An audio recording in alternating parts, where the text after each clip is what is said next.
देने वाला जब भी देता है, छप्पर फाड देता है. अशी हिंदी म्हण तुम्ही अनेक वेळा ऐकली असेल. पण ही म्हण आपल्या खऱ्या आयुष्यात मात्र पुण्यातील एका व्यक्तीला तंतोतंत लागू पडत आहे.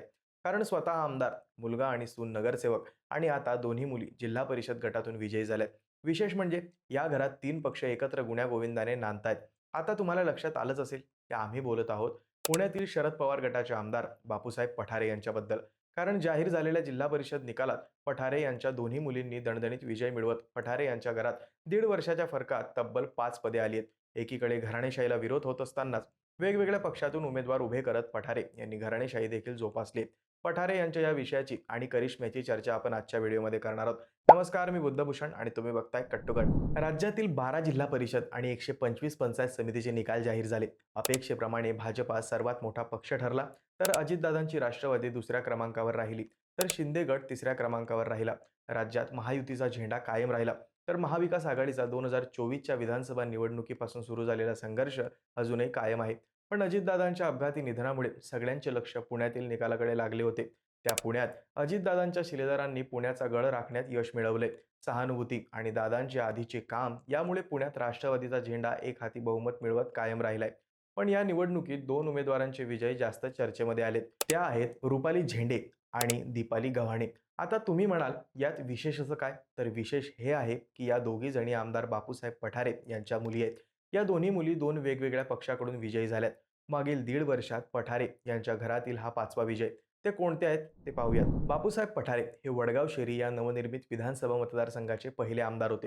कारण 2009च्या निवडणुकीत ते राष्ट्रवादीचे उमेदवार होते. पुढे 2014च्या मोदी लाटेत मात्र पठारे यांचा पराभव झाला. त्या निवडणुकीत भाजपचे जगदीश मुळीक हे विजयी झाले होते, तर पठारे तिसऱ्या क्रमांकावर फेकले गेले होते. या पराभवानंतर पठारे यांचा राजकीय विजय वनवास सुरू झाला. पण ज्यावेळेस राष्ट्रवादीत फूट पडली त्यानंतर पठारे यांचे नशीब खऱ्या अर्थाने बदलले. कारण टिंगरे यांनी अजितदादासोबत जाण्याचा निर्णय घेतला. त्यामुळे पठारे यांनी शरद पवार गटात प्रवेश केला आणि 2024च्या निवडणुकीत त्यांनी अजितदादा गटाच्या सुनील टिंगरे यांचा 4,000 मतांनी पराभव करत दुसऱ्या क्रमांकावर विजय मिळवला. पण राज्यात महायुतीची सत्ता आली. पठारे यांच्या विजयात त्यांचे पुत्र सुरेंद्र पठारे यांचा मोठा वाटा होता. पण याच सुरेंद्र पठारे यांनी पुणे महानगरपालिका निवडणुकीत सगळ्यांना चकित करत भाजपमध्ये प्रवेश केला. त्यावेळी वडील राष्ट्रवादीत आणि मुलगा भाजपात म्हणून टीका देखील करण्यात आली होती. त्यावेळेस सुरेंद्र पठारे यांनी देवेंद्र फडणवीस यांच्यासोबत असलेले जवळीक कामाला आली. पण सुरेंद्र पठारे यांनी भाजपात प्रवेश करत स्वतः तर तिकीट मिळवलंच, पण पत्नी ऐश्वर्या पठारे हिला सुद्धा तिकीट मिळवून दिले. दोघांनीही महापालिका निवडणुकीत दणदणीत विजय मिळवला. कमाल म्हणजे ऐश्वर्या पठारे यांचे नाव महापौर पदाच्या शर्यतीमध्ये देखील आले होते. अशा पद्धतीने पठारे यांच्या घरात 3 पदे आली. जाहीर झालेल्या जिल्हा परिषद निवडणुकीकडे. या निवडणुकीत पठारे यांची एक मुलगी रुपाली अमोल झेंडे पुरंदरमधील दिवे गराड या गटातून राष्ट्रवादी काँग्रेसची उमेदवार होती. तर दुसरी मुलगी दीपाली राहुल गव्हाणे या शिरूर तालुक्यातील तळेगाव ढमढेरे राजणगाव सांडत जिल्हा परिषद गटातून भाजपकडून निवडून आल्या होत्या आणि त्यांनी या निवडणुकीत बाजी देखील मारली होती. रुपाली झेंडे पुरंदर तालुक्यातील दिवे गराडे गटातून राष्ट्रवादी काँग्रेसकडून विजयी झाल्या. पोलीस उपायुक्त अमोल झेंडे यांच्या रुपाली या पत्नी आहेत. या मतदारसंघात भाजपकडून दिव्या संदीप जगदाळे, शिवसेनेकडून ज्योती राजाराम झेंडे, तर राष्ट्रवादी काँग्रेसकडून रुपाली अमोल झेंडे यांच्यात थेट लढत झाली होती. त्यात रुपाली झेंडे यांनी बाजी मारली, तर पठारे यांची दुसरी मुलगी दीपाली राहुल गव्हाणे या शिरूर तालुक्यातील तळेगाव ढमढेरे राजणगाव सांडत जिल्हा परिषद गटातून भाजपच्या तिकिटावर निवडणूक लढवत होत्या. त्या डिंगरजवाडीच्या ग्रामपंचायत सदस्य देखील राहिल्या होत्या. विशेष म्हणजे तळेगाव ढमढेरे राजणगाव सांडस गटात चौरंगी लढत होती. राष्ट्रवादी काँग्रेस पक्षाकडून रेखा मंगलदास बांदल, तर भाजपकडून दीपाली राहुल गव्हाणे हे मुख्य उमेदवार रिंगणामध्ये होते. तर सारिका राहुल करपे हे शिवसेना शिंदे गट, तर रेश्मा जयेश शिंदे हे अपक्ष उमेदवार रिंगणामध्ये होते. या गटात दीपाली राहुल गव्हाणे यांचा विजय झाला. त्यामुळे पठारे यांच्या घरात 5वा विजय नोंदवला गेला. आता या घरात राष्ट्रवादी शरद पवार गटाचे आमदार, भाजपचे 2 नगरसेवक आणि 1 जिल्हा परिषद सदस्य राष्ट्रवादी अजित पवार गट आणि 1 जिल्हा परिषद सदस्य भाजपा. थोडक्यात एकाच घरावर 3 वेगवेगळ्या पक्षांचे झेंडे पाहायला मिळत आहेत.